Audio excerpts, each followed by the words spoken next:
Welcome to Built on Faith Homestead. My name is Justin, and in today's video, I want to bring you along as we prepare for this ice storm the weatherman says is coming to our local area. Now, according to that weatherman, this ice storm could be anywhere from a minor inconvenience to we may be without power for a few days. We are kind of right at that line, according to the weatherman. Now, I remember 2007 here in the Ozarks whenever many of us lost power for like 10 days. So we're going to prepare to be without power for a few days, and we're going to hope for the minor inconvenience. But what I really hope to accomplish in this video is to help you to think about what are you going to do in your situation if it were that you were going to lose power for, 12 hours, maybe 24 hours, maybe 72 hours, all the way up to about 10 days. What would you do, or what can you do to improve your situation where you'll be okay through that, or at least mostly okay? Like, what can you do? If I were guessing, most of you watching this channel hope to have some sort of off-grid, self-sustainable homestead one of these days. But the reality of it is you probably don't have that right now.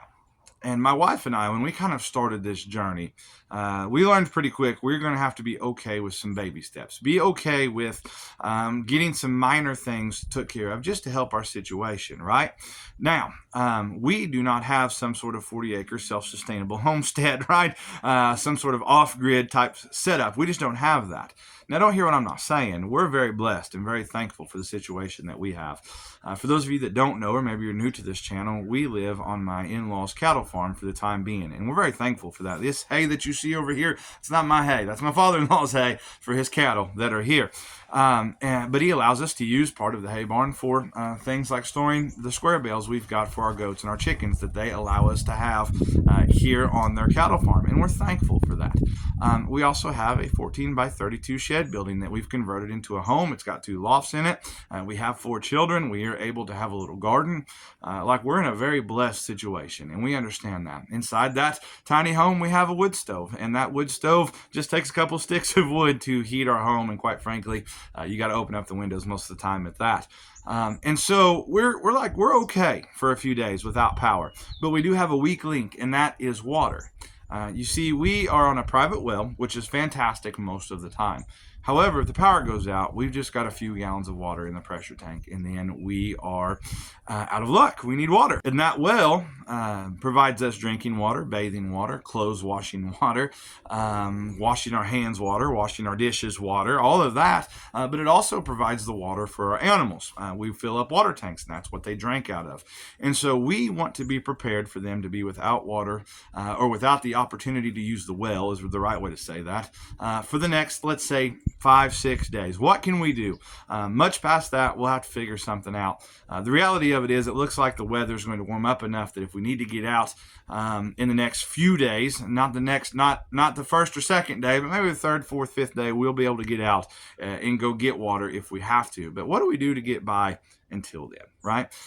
So we're going to bring you along. I'm going to show you that, and then kind of just broad spectrum, like what have we done to prepare just for weather like this, such as our wood stove. Like when we were building our tiny home and we were finishing it out, I wanted a very particular wood stove, and I feel like we had to pay too much money for that wood stove, but I wanted a very particular wood stove for a very particular reason, and I'll show you guys that. And even things like these round bales over here, those are my father-in-law's. That's for his beef cattle. This tarp over here is square bales of hay that I've purchased for our goats, and they're here for a reason. They're in this spot for a reason, and I want to show you guys that kind of stuff. Maybe it doesn't apply to your home, right? Maybe you don't have goats and you don't have chickens and you don't have the exact situation we do. However, my hope is this just gets you to thinking, right? Just gets those wheels spinning up there. One of the things I thought about is if you live in a place where you don't have a wood stove or don't have the ability to put in a wood stove, maybe you rent a home and they're not going to let you cut through the wall and put in a wood stove or cut through the roof, right? Would it be a good thing potentially to purchase a tent and put like a cot in that tent and maybe a sleeping bag? That way your body heat or some sort of small heat source can heat up that tent or help warm that tent up. But then also you got your sleeping bag and you got your body heat in a very small area, right? Like just stuff like that, right? Maybe having some oil lamps in your home is a good idea. Maybe having some candles in your home is a good idea. Just that kind of thing. Maybe some water storage, some things you can store water in safely, right? Just that kind of stuff. That's what I hope this video does. So come along with us as we get ready. Okay, the first thing I want to talk about is just general preparedness for weather events, right? So where it is we live, that way is south and that way is north.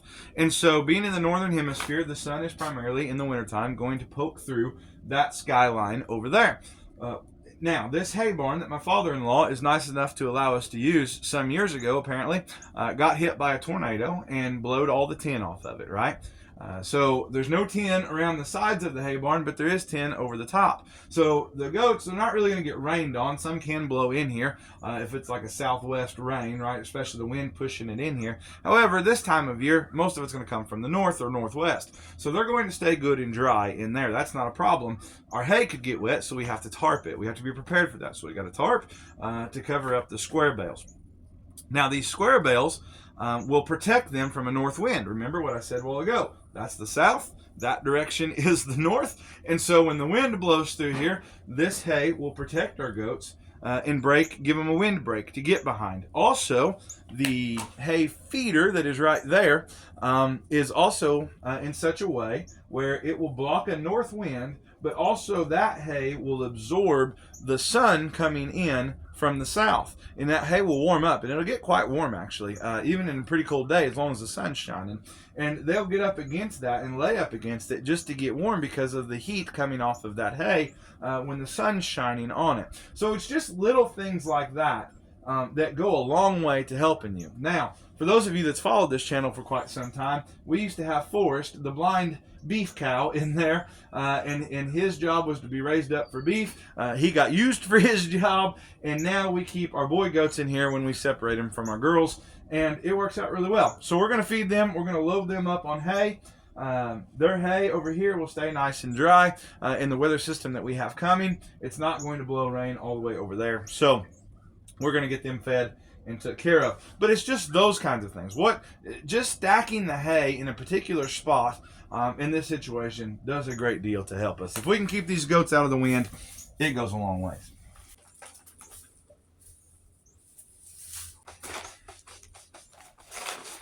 One of the things that's helpful to understand with animals is one of the huge ways they stay warm is digesting food. And so if I can keep them heavily fed this time of year, that will do a lot to keep their internals warm. And just like a critter, you and I, one of the ways that we can stay warm internally is processing food. So foods high in fat is a good thing to eat whenever it's going to be very cold. Maybe you're without power. So if you can store some high fat foods that you could eat maybe right before it is you try to sleep at night if your power's out, that can go a long ways to help keeping you warm in the middle of the night.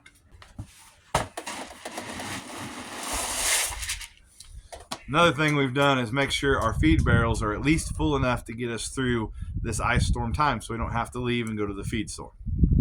One of the things I am really worried about, if we get a ½ inch to say maybe a 3/4 inch of ice, is our electric netting that we use to hold in our mama goats and our babies. Now, I don't think there's a thing in the world I can do to keep it from icing up. But what I am going to do is I've got multiple sections clipped together out here right now. I'm going to unclip them and I'm going to put all of the goats in a much smaller section, and I'm going to take the sections I'm not using, I'm going to put them in my shed back here to keep them out of the freezing rain. That way, if we do get a ½ inch to 3/4 inch of freezing rain and it tears up some of our netting, or it makes it where it won't shock them, because I'm assuming that's what will happen with 3/4 inch of ice all the way around all of the wires, or maybe where it just doesn't work, or maybe it breaks. My hope is I've got 2 or 3 sections in a shed that didn't get freezing rained on, and I'll take my other charger, because I've got 2 of them. I'll take my other charger and I'll put it in there as well, and hopefully that will keep everything usable maybe the next 2 or 3 days. That way they're not just out here ranging free in my father-in-law's hay. That'd be a good way to not be able to live on my in-laws farm anymore. So let's get that took care of before the freezing rain starts. It's starting to mist a little bit, so the goats have already went in their shelter and they will stay there because they hate rain. But we went ahead and tightened up this one section of fence, got it in a much smaller circle, got the shelter in there, got the blue tub we keep hay in, we fed them, we're going to top their water off. But I'm still worried about that fence Oh, nasty, dirty leather glove. I'm still worried about that fence getting a 1/2 to 3/4 inch of ice potential on it, or anywhere between 1/4 and 3/4, according to the weatherman. So what we've done is we've pulled our other sections of netting out of the ground. We're going to put them in the shed. We're going to put this other charger in the shed. So if that charger and that fence get covered and break or are no longer operable, maybe they won't shock the goats because there's too much ice on the fence, well, then we will have this fence and this fence as backup fences and that charger as a backup charger for when that one gets covered with ice and will no longer accept solar power. I told you guys that water is our weakest link, right? Water for our animals, water for us to drink, water for us to flush the toilet with, those kinds of things. In an emergency situation, water or no power situation, water is our weakest link because we can't hold that much water in our well system that we use right now. So my solution for that, for this ice storm, are these coolers. I'm not sure exactly how big these coolers are. They probably say somewhere on them, but they're pretty good sized coolers. And what I have done is I have filled them up all the way to the brim with some very heavily bleached water. And I also brought out some bleach, and I'm going to dump this heavily bleached water out. I'm going to spray these with this bleach. I'm going to wipe them down. I'm going to rinse them out. And then I'm going to take them inside and fill them up. And this can be used for our drinking water. Now, if you're worried about plastic from the plastic coolers, or you're worried about residual bleach, I get it, I understand, but this is an emergency situation. I'm a lot more worried about being dehydrated than I am getting a little bit of bleach in my system or a little bit of plastic from these coolers. Before I pastored full-time / traveled around in tent revivals full-time, I worked for a water department in Osage Beach. And when we would do new construction, this is very similar to how we would sanitize that line. And you would heavily bleach it, you would dump all the water back out, you would rinse it, you'd flush it out really good, and then you'd pull a sample from that and send it into a lab, and it would have to have a 0% bacteria in order to pass inspection. And so my guess is these got bleached plenty heavily enough. Right about 24 hours, they'll have no bacteria in them. Plus, I'm going to back it up with a quick wipe down. I'll spray it, I'll let it sit for a little bit to have some contact time. I'll wipe it off, and this will provide truly, like, I don't know, here's my hat for a point of reference. I don't know how big that cooler actually is, but it's good size, and we'll be able to hold quite a bit of drinking water in these coolers. And I've got a different solution for some extra water for the animals if we have to have it, and some water to like flush our toilet with that I'll show you in just a little bit. So we dumped the water out, we've sprayed it. We've got these old, what we call cow towels. These old towels my wife cut up whenever we had the dairy cow that we milked. We use these to clean the udders with hot soapy water. So I'm going to use them on these coolers that have been bleached. Something that you could do if you're not comfortable doing this with coolers, because if you're like us, these coolers get used for lots of things. There may be deer aging in here. There may be other animal that you've butchered that get put in here. Like, there's no telling, right? And so if that makes you uncomfortable, I get it. I grew up camping with my dad and getting drinks out of a cooler that had partly processed fish in them. So, you know, this doesn't really scare me. On top of that, just having the knowledge of what it takes to clean a water line good. We've done the same thing here. Basically, we've treated this like a big water line. And so I'm not too worried about it. But if you're worried about it, something you could do is if you've ever seen those big drink coolers like at sporting events for kids. I know nowadays everybody's got bottled water, but when I was a kid, they would put them big coolers like you see on the side of a work truck or something. Big round coolers. Gatorade ones were popular, Igloo, whatever brand. And they have a spout at the bottom that you could get water out of. You could have something like that and just designate it for times like this, so that you could have drinking water. They got them in 5-gallon, I think 10-gallon jugs you could use. If something like this makes you a little bit nervous, that would be a good alternative way to store some water for you. Now, ultimately, what you would like to have, what I would like to have, is the ability to have water without electricity. So if I ever get to build, Lord willing, an off-grid type scenario or situation of a homestead, what I want to do is I want to put a water well kind of on top of a hill with what they call a deep water hand pump, or a deep well hand pump, running to a submerged underground tank, maybe inside of like a concrete tornado shelter type thing, and gravity feed that down the hill to our home site. That way, you just got to pump water every few days, or however you want to do it, and you have no need for electricity. That would really be the best case scenario. So that one's been wiped down good. We'll spray it down after I wipe the rest of these down. And these will be our water tanks. You excited to drink water out of the cooler? Yeah. So our plan is to use a dip method. We'll just dip water out with some sort of container cup, measuring cup, something. We won't try to open up the spout. That'll never work. There'll be water everywhere, all over the house if we do. Then we'll have a flooded house and no power. We don't want that, right? Right? So we'll get these cleaned up, and here in a little bit, we'll show you our other water solution. This is my plan for the non-potable water, for water that we're not going to drink. This is going to sit inside our shower, and I'm going to fill it up this evening, tonight. From everything that we've looked at weather-wise, we don't really need to worry about potentially losing power until sometime tomorrow afternoon, tomorrow night sometime. So we're all going to shower tonight. After no showers and all of that, I'm going to fill this up, and it's going to sit inside where our shower is now. And it's got plenty of support in there. It's going to be able to hold this water tank just fine.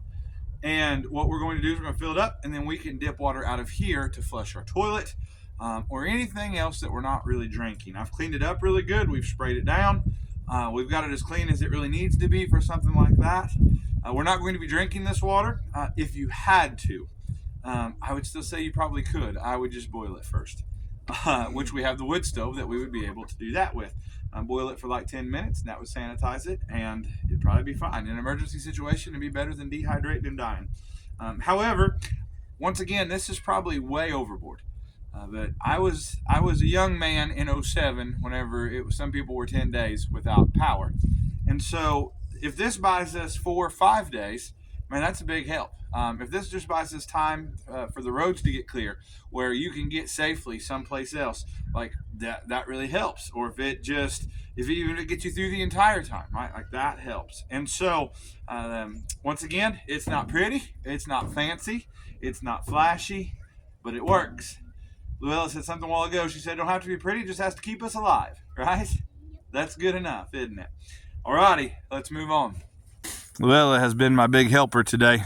She is running the end of the hose uphill. You may not be able to tell in the video, but that is slightly uphill. You don't need a whole lot. She's going to run that uphill, and that will drain all the water out of our hose. I've unscrewed it from the faucet back here. We've got some covers that you see right there we're going to put on the faucet. This will drain the water out of the hose as long as we do this every day during the coldest of weather, where we run it up and it'll run all the water right back out of it. Then you won't have any trouble with frozen hoses. However, you can have an empty hose, but if that thing is froze up solid, it won't do you a whole lot of good. And that's what those right there are for. Keep going, hon. She's having to put her groceries to work now. That's good. I don't know if you can see the little bit of water coming out of that hose now. You got mud on your chin. Yeah, you got it. You got it. One more little spot. Got a little mud on her chin. She's been working hard. So we got these doodads. You can probably get them at your local home improvement store, farm store, and they go onto your outdoor spigots. And we're going to hook them up. And these do two things for us. Where we live, it is wide open around our house. And so when it gets down like 10 degrees or below, these things can and will freeze up, and we won't get much water out of them. But also with the freezing rain, if we get a 3/4 of an inch of freezing rain, it will lock all this up because all that water will seep into here and you won't be able to open it. This will do two things. It will keep stuff warm, keep it from freezing up, but also keep the water, the freezing rain, from sticking because of this shield. I went ahead and sprung for the $1 higher ones that had the hard plastic around them. In the past, I've got them where they're just a styrofoam, but they get tore up. They won't usually last a year. They're like $4. And $5, something like that. And it's worth every penny. It's just got this little doodad right here, goes over your faucet like so, and then you just pull it down with this little clip like so. And what that will do now is keep us thawed out and keep the rain, maybe, I get it situated on there. But what it'll do is it'll keep the rain out of there, and it will keep the rain out of there. And we'll be hooked up and ready to go. This, my head's cut off.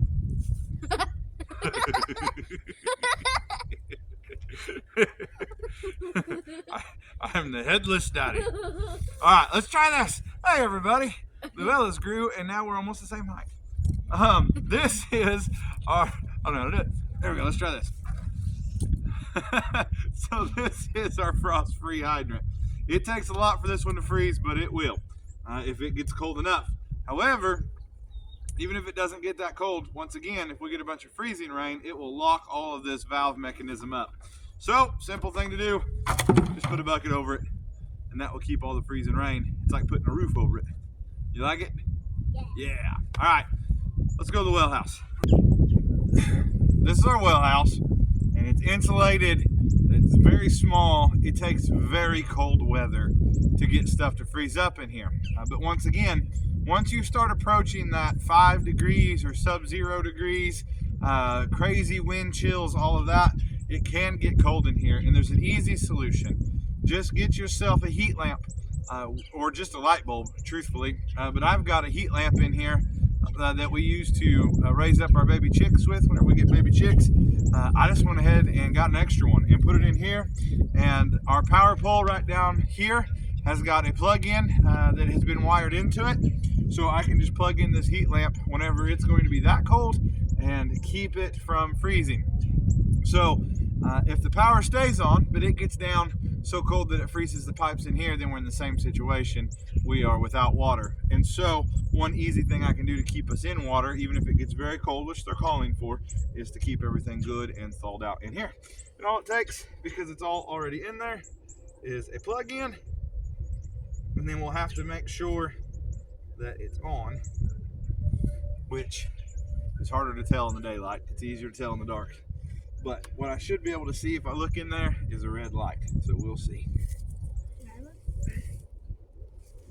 Now, it's a little bitty hole, honey.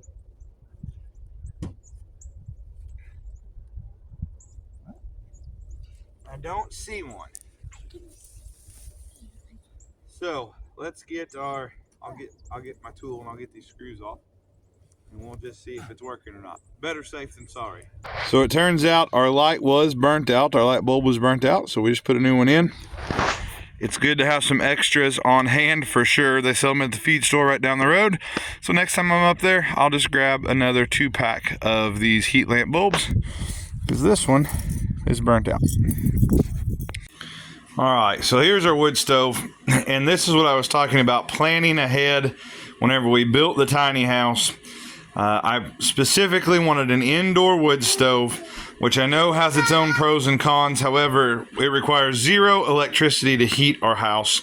Also, it provides some entertainment with the glass window and some light if need be, if the power goes out. And we can cook on the top. It's a flat surface, and that is part of what made this wood stove cost so much. Was I wanted a flat top on the very top, and I wanted that glass door that you can see down there. And so we've always got a pot of water boiling or steaming on the top just to add some moisture back. But we can cook whatever we need to cook or want to cook on top of that wood stove with our cast iron skillets and those kinds of things. So it provides heat, it provides light, and it provides cooking ability. So looking ahead, when you are building or you are doing some sort of project where you're trying to save towards something that can help you a bunch in these types of situations, something like this where it can provide multiple things for you is definitely a good thing. Now it was time to bring in the coolers. My lovely wife is recording for me, and our kids are helping fill the coolers. They actually thought it was a lot of fun. The older girls actually want the power to go off so that we can dip water out of the coolers and have to get water out of the cattle trough that you're going to see here in just a little bit. Oh, to be a kid again. I would much rather do all of this work and it be for nothing. I ended up only filling this cattle trough about halfway just to be on the safe side. Well, that tank's finishing filling up. Now let's wrap this video up. So I've lived in the Ozarks a long time, and I understand that there's a very good chance that ice storm's never really going to show up here in our local area, or it could be a lot worse, or it could be about what they've called for. You just never really know. I've kind of seen it go all of those ways. I've seen them call it pretty close. I've seen times where they've called for a bunch of bad snow or ice, and it never show up. Not even it, like a little bit. And I've seen other times where they've said there's not going to be very much, and there ends up being a whole lot. But whatever happens, we are prepared. Like I said before, what I really want this video to do is to get you to thinking about what you can do to prepare at your own home, at your own place, where it is you're currently at now, to be out of power for 12 hours or 24 hours or all the way up to maybe 10 days. What can you do? Is there anything you can do to improve your situation? That way, when something like this comes, it's not as big of a deal. Now, the deal is we have a house full of water. We have wood stove, we have fire, we have all of these things. We have oil lamps. That's how I'm lighting this little setup here. And all that's great and all that's fine and all that's dandy. But if I were to die tonight, I would just die a man with a house full of water and firewood. What's most important is that you know the Lord, that you've come to know the Lord, that you are spending time in your Bible, that you are praying and reading and fasting and all of those things. The Bible says, what does it profit a man to gain the whole world and lose his soul? And so all of the preparedness in the world won't necessarily help you when you stand before the Lord. What matters is whether or not you're right before him. So I would ask that you take that into consideration. If you are interested in our revival videos, I will put a link down below. That'll be the Exodus Ministry YouTube channel, as well as my wife has her Modest Mom channel that I would encourage you to go look at. We are just trying to serve the Lord the best way we know how. We fail a lot. We ask for mercy from God, and we try to do better the next time. I appreciate you guys watching. We'll catch you on the next video.